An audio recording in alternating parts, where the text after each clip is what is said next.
Cancer हा शब्द ऐकताच अनेकांच्या मनात भीती आजही निर्माण होते. पण वैद्यकीय क्षेत्रामध्ये झालेल्या प्रगतीमुळे कॅन्सर आता हा आजारच नाही, तर हे सर्वांच्या जीवावर एक नवीन आयुष्य जगण्यासाठी प्रेरणा देखील ठरू शकतं. 4 फेब्रुवारी म्हणजे जागतिक कर्करोग दिवस. या दिनानिमित्त आपण बघितलं की नागरिकांमध्ये कॅन्सरला घेऊन आजही गैरसमज, भीती आणि लवकर उपचार घेणं किती महत्त्वाचं आहे हे प्रश्न मात्र अजूनही तसेच आहेत. त्याच निमित्ताने या प्रश्नांवर बोलण्यासाठी आज आपल्यासोबत कॅन्सर तज्ज्ञ डॉक्टर करतार सिंग आहेत. आपण त्यांच्याशी बोलणार आहोत. सर, सर्वप्रथम तुमचा परिचय आमच्या दर्शकांना द्या. नमस्कार, मैं doctor Kartar Singh, radiation oncologist, यहाँ राजसंत तुकडोजी कैंसर हॉस्पिटल नागपुर में पिछले 22 वर्षों से कार्यरत हूँ। इस हॉस्पिटल में हम कैंसर का ट्रीटमेंट रेडियोथेरेपी के द्वारा करते हैं। सर, आजही आपण बघतो की कॅन्सर म्हटलं की नागरिकांमध्ये भीती असते आणि कॅन्सर म्हणजे मृत्यूच असं ते म्हणतात, पण हे कितपत योग्य आहे? कुछ वर्षों पूर्व तक ये माना जाता था कि कैंसर अगर किसी को हो गया है तो अब उसकी मृत्यु निश्चित है, मगर अभी नवीन टेक्नोलॉजी के द्वारा हम जो ट्रीटमेंट कर रहे हैं उसमें काफ़ी पेशेंट को बचाया जा सकता है। यदि वो अर्ली स्टेज में आते हैं तो उनका अच्छा ट्रीटमेंट हो सकता है और उनकी आयु काफ़ी लंबी हो सकती है। कैंसर जो रुग्ण होते हैं जिनको कैंसर के जो लक्षण होते हैं, तो उसको सबसे पहले किस तरीके से पहचान सकते हैं और कितना गंभीरता से इसका ये देख सकते हैं अपन? जो मुख्य रूप से 3 कैंसर ऐसे हैं जिनके बारे में जानकारी थोड़ी आसान भी रहेगी। जैसे मुंह का कैंसर है, ये लगभग 100 में से 40% लोगों को हो रहा है नागपुर में।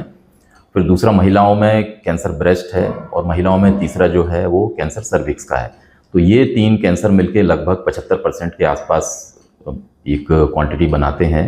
इन 3 कैंसर में यदि हम लक्षण देखें तो मुंह के कैंसर में मुंह में छाला होना, कोई फोड़ा होना, कोई घाव होना जिसमें खून आ रहा है और वो घाव भर नहीं रहा है। यदि कैंसर ब्रेस्ट का हम देखें तो महिलाओं के स्तन में किसी तरह कोई गठान है जिसमें दर्द नहीं हो रहा है, वो लगातार बढ़ रही है, तो इस तरह की गठान कैंसर की हो सकती है। निपल है, उससे यदि ब्लड आ रहा है, बाजू में जो लिम्फ नोड रहते हैं उनमें अगर बढ़ोतरी हो रही है तो इस तरह की संभावना जो है वो कैंसर ब्रेस्ट हो सकता है।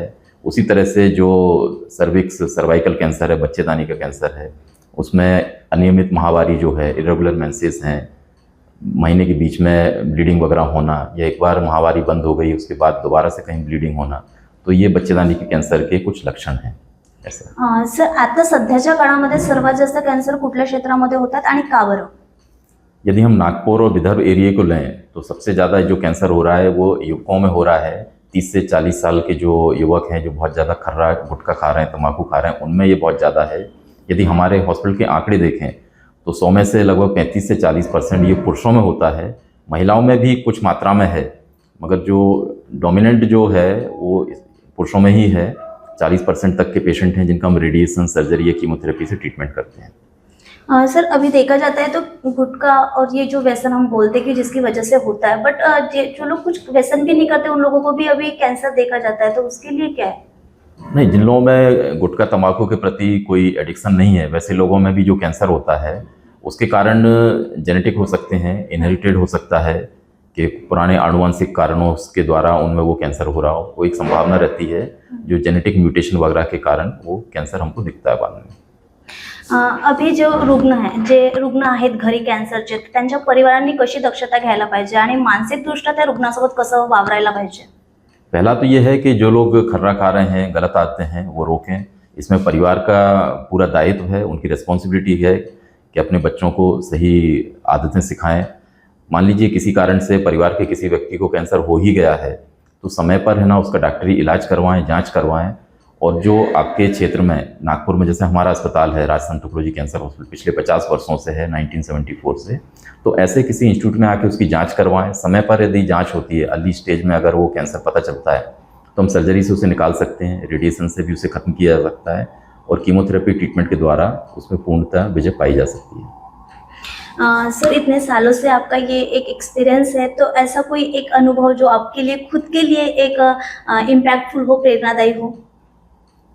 नहीं, हम लोग जो इस फील्ड में काम कर रहे हैं रोज़ हम ऐसे पेशेंट देखते हैं जो लोग कैंसर से पीड़ित हैं, तो हम लोग कैंप भी लेते हैं। कैंप में हम गांव-गांव जाते हैं, वहाँ पर कई तरह के पेशेंट्स देखते हैं।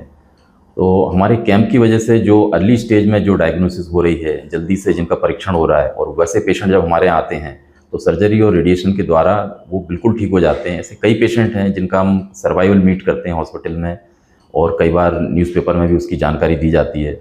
तो ऐसे अब तो हज़ारों की संख्या में हो गए हैं। 2004 से मैं यहाँ काम कर रहा हूँ, तो हज़ारों पेशेंट हम ट्रीट कर चुके हैं। यदि 100 में से 20% भी सर्वाइव किए होंगे तो उनकी गिनती भी हज़ारों में होगी।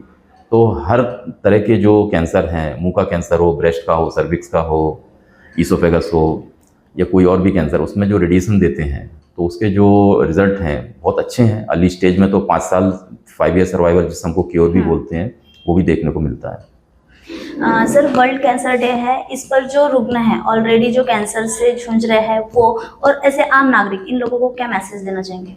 ये वर्ल्ड कैंसर डे है, ये WHO के द्वारा पूरे वर्ल्ड में मनाया जाता है और इसमें एक उनकी थीम भी रहती है कि हम लोग इस बीमारी के प्रति एकजुट हों, सब लोग मिलके एक ध्येय बना के, एक एम बना के, एक लक्ष्य लेके इसके प्रति हम सब लोग इकट्ठे होकर खड़े हों और इस बीमारी से हम विजय पाएँ। तो इसमें यूनाइटेड विथ यूनिक है कि सब लोग इकट्ठे हों और एक होके इकट्ठे हों।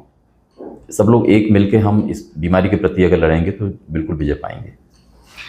नक्कीच आता आपल्यासोबत होते डॉक्टर करतार सिंग, ज्यांनी जागतिक कर्करोग दिवस या दिनानिमित्त कर्करोगाशी आपण कसं सतर्क राहू शकतो व वेळेच्या आत जर आपण उपचार घेतला तर नक्कीच या बिमारीवर आपण मात करू शकतो, हा आपल्याला त्यांनी एक मार्गदर्शन दिलेलं आहे। नक्कीच आपल्यासाठी आणि रुग्णांसाठी हे एक सकारात्मक दिशेने खूप महत्त्वाचं राहणार आहे। नेशन सिटी न्यूजसाठी विशालसह मी रोहिणी, नागपूर।